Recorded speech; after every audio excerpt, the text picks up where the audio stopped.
Hey guys, Gathering Magic back again, and I wanted to do a deep dive into Rebellion, into the core set. I just want to get ready for Modern when it changes next. I think the time frame is April of next year when Chaos Legion is going to rotate out. So a lot of the Chaos Legion cards that we've been used to using over the last year or so, all these cards are going to be no longer playable in Modern. So Rift Watchers, all the promo cards, reward cards, core cards, you won't be able to use any of these. So just going over some cards that we will not be seeing anymore in Modern. Dr. Blight is going to be gone. Archimus the Bear, Lux Vega.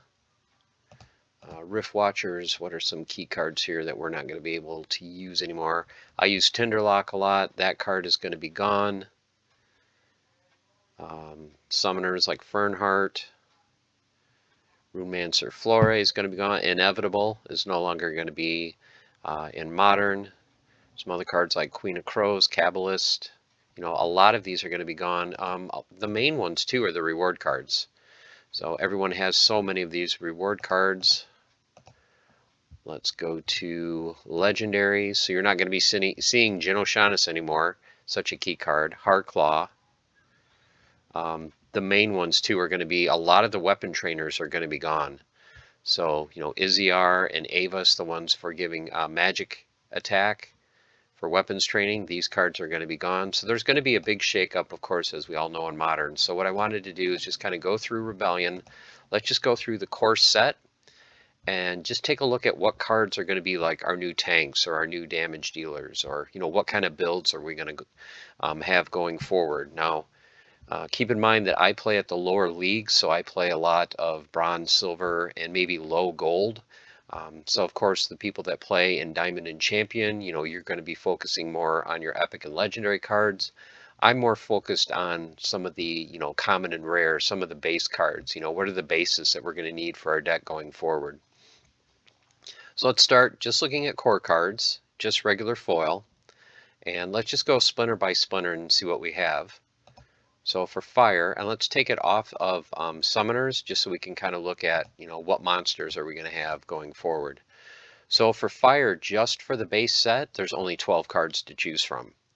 And like I said, if you don't go for the legendary cards, if you're just looking to build, the base of your deck, this is what you have to choose from. One of the things you have to look for too is for each splinter, like, is this splinter heavily magic, heavily ranged? What do I have to work with here? So just kind of looking at this, looking at, there's not a lot of magic. You've got your Fire Mage here, great for Little League, 1 magic damage. And you've got your Infernal Firestorm, 10 magic, or 10 mana is pretty pricey. He's doing 2 magic damage there. But overall, looking at this, now you have to kind of say, okay, what's my tank going to be out of all this? If I'm just playing in a rule set and all I have is fire, what am I going to use? So look for melee, because it's going to be your tank. These are your choices. Okay, so Chaos Golem is probably the best of all of these, high armor and health, but it is a legendary, so you're going to have to pay, a little bit more. 9 mana is kind of expensive. So if legendaries are off the table, then you're really looking at probably these 3. It's going to be Chaos Orc. The soldier is more of your sneak guy. Same thing with Torch Vizier. She's going to be attacking the back. These cards are not going to be in the front. So Chaos Orc is going to be a card that you may want to target if you haven't already as your tank. So how does he look going forward? Well, once he gets to level 5, which is max silver, he does have piercing to begin with, and he gets trample, so not too bad. Now he doesn't have high health, but once we look at the rest of the cards, we're going to see how much magic damage is there really out there that he's going to come up against. So at least for an affordability standpoint for fire, it looks like he's going to be your tank.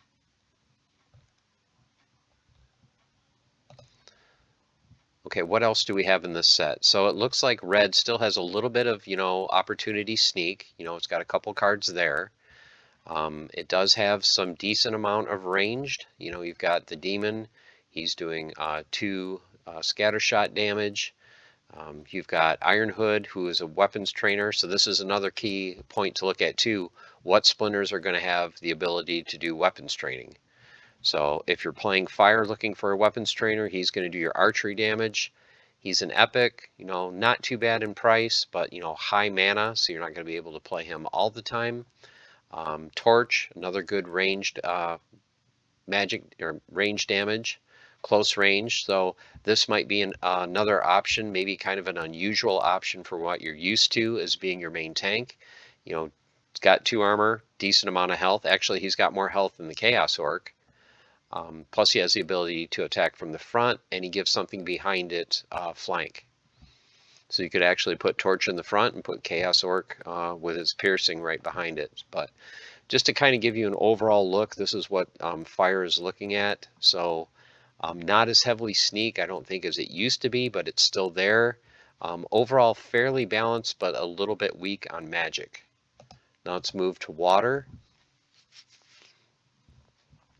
See what we have to work with water. Now just first glance for water, what I'm seeing is a little bit more opportunity for magic damage. As you can see here, you've got Magus doing, Little League, 1 magic damage.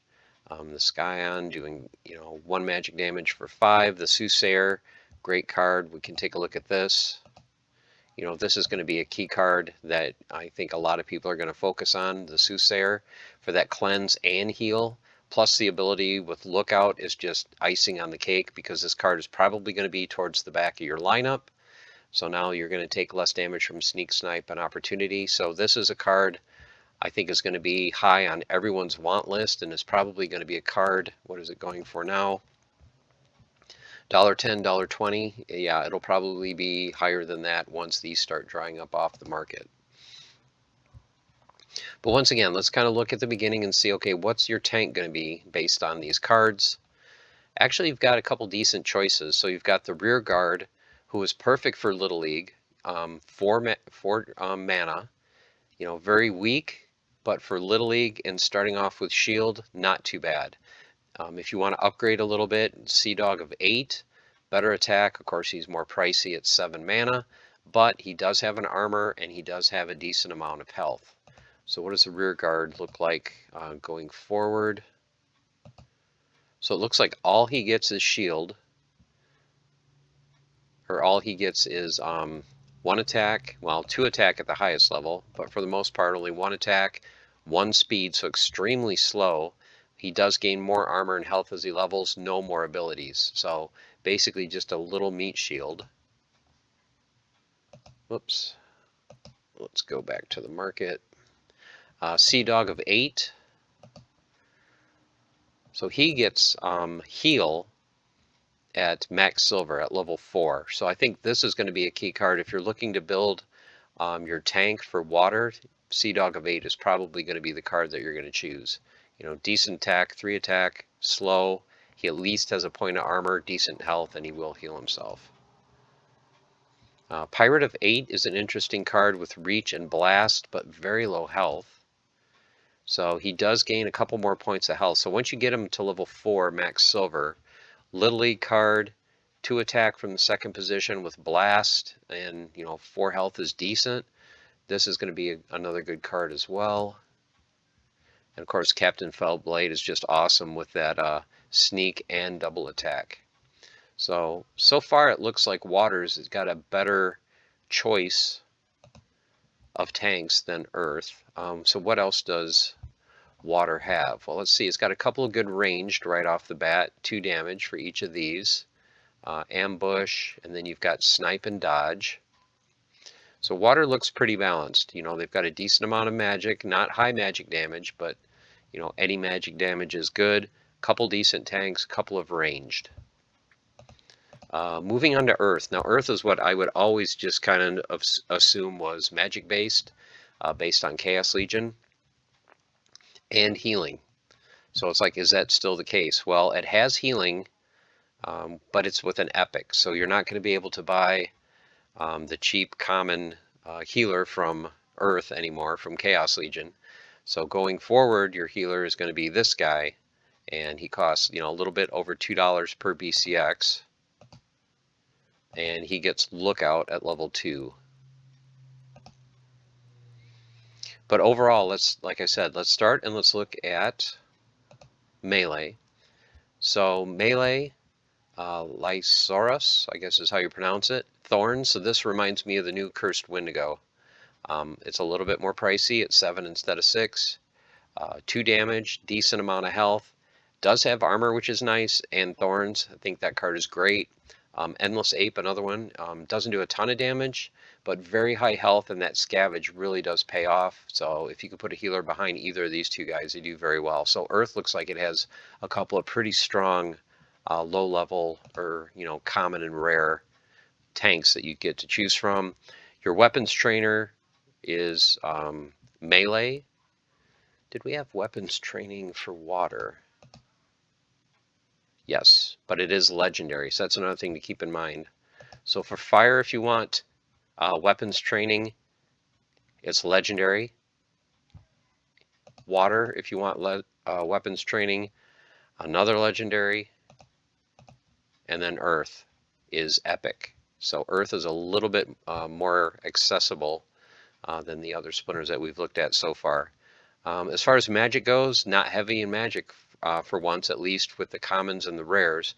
Now, if you get up to legendary cards and you guys are going to be able to put legendary cards in your deck, you've got Lord Thanalor doing a lot of magic damage. And then this card with Armored Strike does magic damage as well. But overall, I would say green going from magic heavy looks like it's pretty decent now with tanks, with melee. Archery damage, you've got snipe and cripple. You've got a little league guy that can attack from the front, just kind of a filler card. You've got the Spore Beast that does True Strike and 3 archery damage. So overall, Earth looks pretty good. Like I said, I think so far it may have the best 2 tanks right there. Okay, Death, my favorite splinter. So what do I have to choose from Death?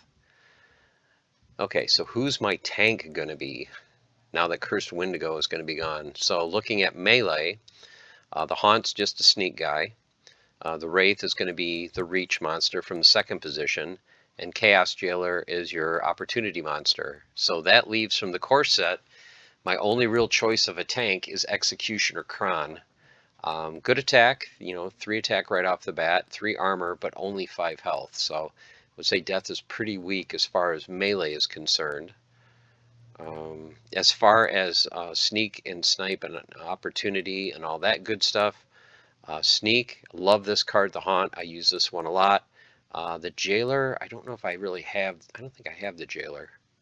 If I do, I haven't played him yet. But yeah, ambush and opportunity is nice, so I definitely need to get him and get him leveled up. To have a ranged person with sneak is pretty interesting. I think this is a key card, especially in the rule sets where there's no melee allowed. And a lot of opponents will put, some of their strong cards in the very back. This guy will be able to pick them off. So it looks like Death is more. It looks like it's more attuned to range damage. You've got the True Strike guy, you've got the guy attacking in the back. This guy with Double Strike and Scatter Shot is going to be just, raining arrows everywhere. But overall, as far as just like a main tank, I don't really see one in Death. So that is something that Death is lacking. You've got this huge 5 magic damage. If you can afford this card is great. 5 magic damage is just going to destroy people even at level 1. Let's go to Dragon. Of course, Dragon, you don't have as many cards, but the ones you do have are very powerful and usually very pricey. But as you can see, there are some affordable cards as far as mana goes for Dragon. Unfortunately, they are both legendary, a couple pretty pricey, but as far as mana goes, they are a little bit lower. As far as your well, you really don't have common or rares, do you, in the basic set? So I know you have the rare reward card for Dragon, but yeah, Dragon cards, very powerful, but if you're playing lower level, probably the only 2 you're going to play are these 2. So Red Worm Dragon looks good with that flying and immunity. Pretty inexpensive too, just a little bit over $1. So this would be a card, even if you only have one of it in your deck, it would probably help you a great deal. And then anytime you have True Strike on a card is great, especially at level 1. Let's look at life. So these are your new life cards to choose from. Looking at melee, what is our tank going to be? Well, of course, Bara is awesome, but it is a legendary and very pricey. So if Bara is off the table, it looks like you're going to have to choose the fighter. 6 mana, huge armor, almost no damage though, okay speed, but very low health. The Yak is your Little League tank, almost as similar to the water one. 1 attack, 2 speed, 1 armor, 4 health, armored strike, and then the regulator is kind of your sneak guy. So let's see what else life has to offer. Tank heal is key, as you guys know, so tank heal and magic damage, common 34 cents, very pricey for a common card, but this card is definitely key. It looks like they have not very much magic for life, other than the healer. You've got the archer. It's funny, he's an archer, but he has magic damage, not ranged. That's kind of unusual. And he has snipe and lookout. Harbinger of Chaos has good magic damage and a divine shield. The bolter is another key card doing with the double attack. So overall, once again, it looks like they don't have a very good tank for life, but they do have a good array of useful cards as far as the magician, the bolter to have headwinds. You've got a couple of cards, or at least one card that has lookout, to kind of protect yourself from the sneak teams. The fighter is going to be probably your choice for tank, and then you'll be able to put something behind him that gains reach. Once you look at the legendary cards, of course, like I said, Bara would be awesome if you can afford it for your tank. Commander Goff with that dodge is going to be extremely hard to hit, and 3 range damage is pretty good. But yeah, I just wanted to do kind of a dive into some of these cards just to kind of get a feel for what we have going forward. One of the key things I want to look at too are your summoners. So there's 17 summoners in Rebellion. Now, of course, if you can afford it, you want to go for the legendary ones, but most people are not going to, and just they're not going to be able to afford to. So that leaves us with the common and rare summoners. So these are going to be your choices for summoners for most players going forward. A lot of people are going to start here. When we get newer players that come into the game over the next 6 months or so, and they want to get into modern, the first thing they got to do is they've got to get summoners, whether to buy them or rent them to be able to play. I've talked about it many, many times how there's not a lot of liquidity on the market. Even if you see 100, 200 copies, most of these are single BCX. If you look at the rares, look how few rares there are. 15 of Prophet Rosa, that's it. 45 of the Death Summoner. Not a lot of cards out there, but let's just kind of take a look at what these have to offer. So Nomos gives -2 magic to 2 units or dispel. Now, as we looked at, there's a lot of magic that's out there, but there's not a lot of magic where you're going to need to reduce it by 2. At least not, first level or second level cards. So not seeing how useful this will be. But of course, if you're coming up against Rage or, some of the Dragon cards, this -2 magic might be key. Another thing to think about is if you want to play like, say, Fire, you're going to have to get Nomos, or you're going to have to get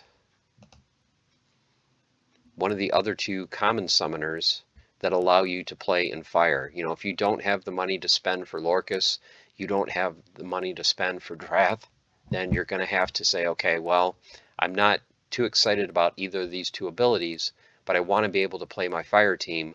I'm going to go ahead and pick up either the Brewmaster because I also like to play Earth, or I want to pick up Dulfar because I like to play Death.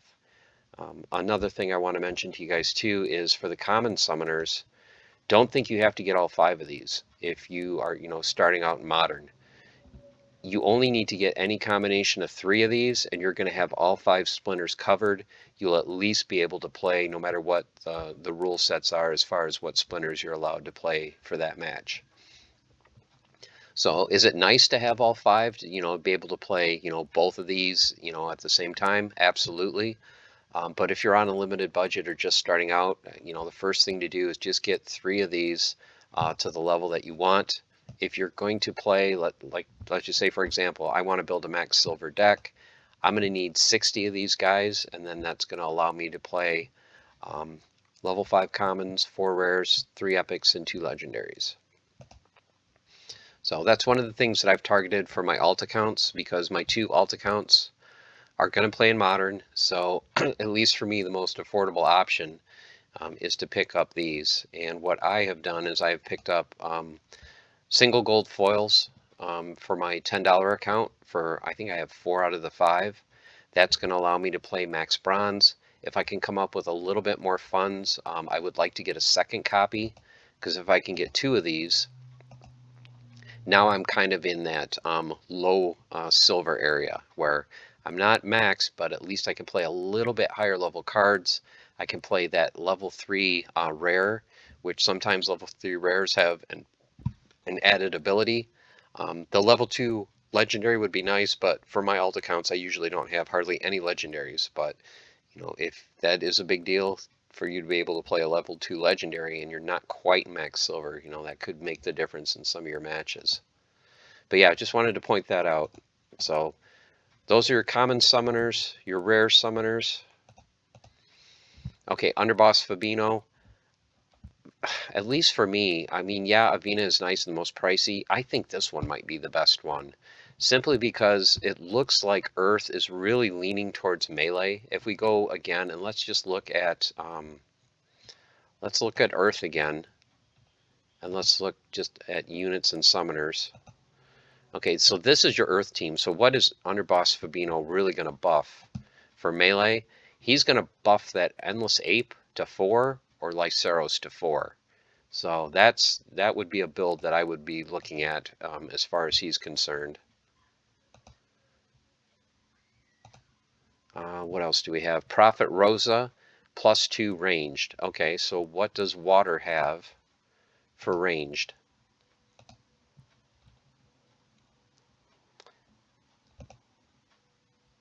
Okay, so if you don't go for the legendary, your only choices for ranged, at least for the core set, are the Barmaid and the Seeker. Now, are there reward cards that might help out as well?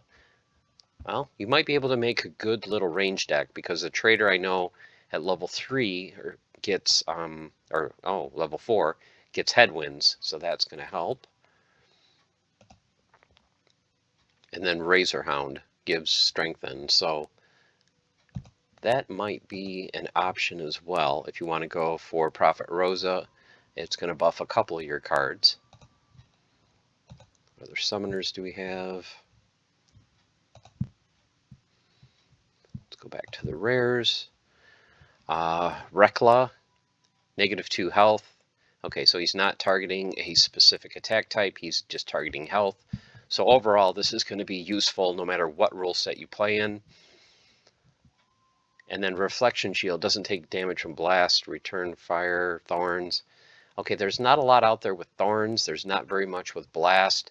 It is nice to have this option, especially if you're going up against Tofu, as you guys know. And like I said, this is useful overall. So I would say the Death Summoner is pretty good. Avena +2 speed is nice, except for in reverse rule sets. Plus, if you have bad RNG, that +2 speed may not make a whole lot of difference. The heal is the key stat on this card. Overall, I say these summoners are alright. I don't think they're anywhere near as good as Chaos Legion, because you're not giving these bonuses to the entire team.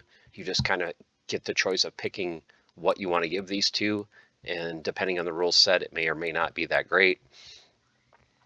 But at this price point, I would say these are not bad to pick up. And looking at the price point now, I don't expect these cards to be at this price by early next year. Not a lot of Rebellion is hitting the market. Not a lot has been opened. We're probably going to get a big push in the next month or so as Rebellion packs come to a close. And the people that do buy the packs are pretty much going to open them and keep them and build their deck. So I don't see a lot of extras being on the marketplace, because people are not going to have extras to sell, I don't think, for the most part. They're going to spend them on themselves to get their deck as high as possible. So, is there anything else I want to go over with this? Oh, neutral. I don't think we went over neutral. So let's go over neutral and what some of the key cards are. Okay, so I was saying how some of the splinters don't have very good tanks. This is the card you're going to want to get. It's neutral. If you can get him up to level 6 and he gets reflection shield, great. But even getting it to level 3, you've got shield right off the bat. One of the main things you want in your tank, you want it to have shield or you want it to have phase. So if you can get a tank, he's got 7 health, at level 2, decent health, he's got shield. The only downside is he's very expensive at 9, but it's a very good option to have. So the number one card, though, for neutral is definitely Moxian Rebel. With that weapons training and 1 magic damage, in the lower leagues, this thing just kills you.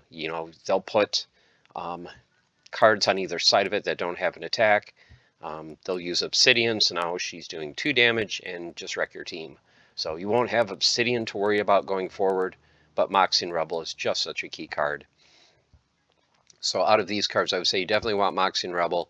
You definitely want the Fighter. The Overseer, you'd say, oh, it doesn't attack. You put the Rebel right next to the Overseer, and you've got this big thing that's just pinging you for 1 damage over and over and over again, and it takes so long to get through all that health. So I would say these 3 cards are my favorite right now. The Anarchist, anytime you can get an opportunity card out there, with 2 magic or 2 melee damage. 6 is a little bit expensive, but it is a neutral card, so you can throw it in almost any deck. This is another great card. The legendaries, everybody knows Venka's a beast, so don't need to even talk about that. Palace is going to be very interesting with that True Strike with Kindred Spirit.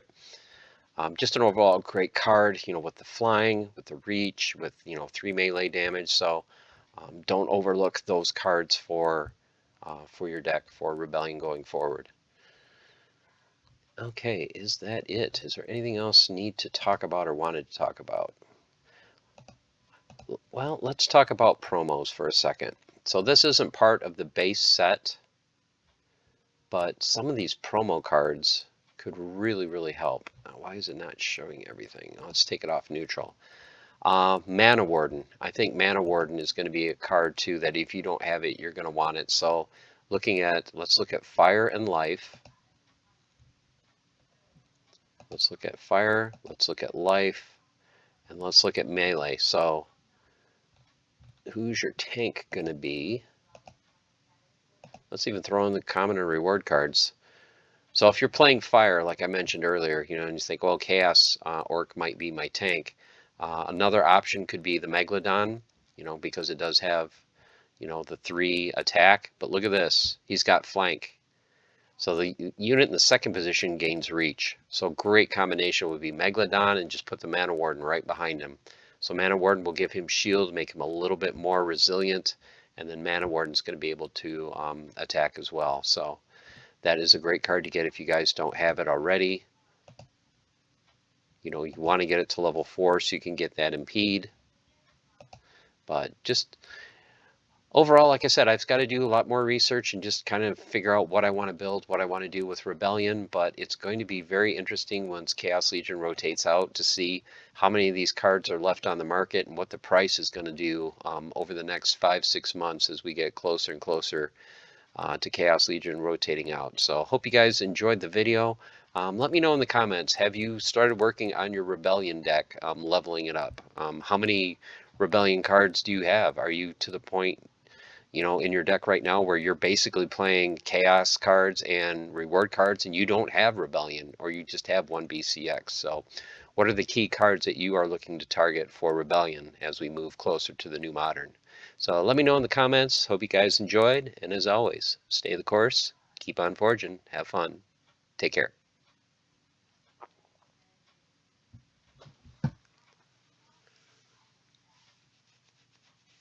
Oh man, that's like what, 5 videos today? Something like that? Wow. Oh, what? What do you mean? Huh? You bought what? Oh. Oh. Yeah, I could. Yeah, I could buy out some cards.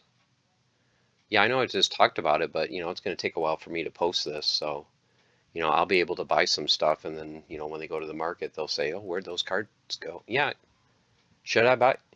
Should I add some funds? Are we doing this? Okay, well, I guess we're, yeah. I'll buy some cards. You don't have to twist my arm.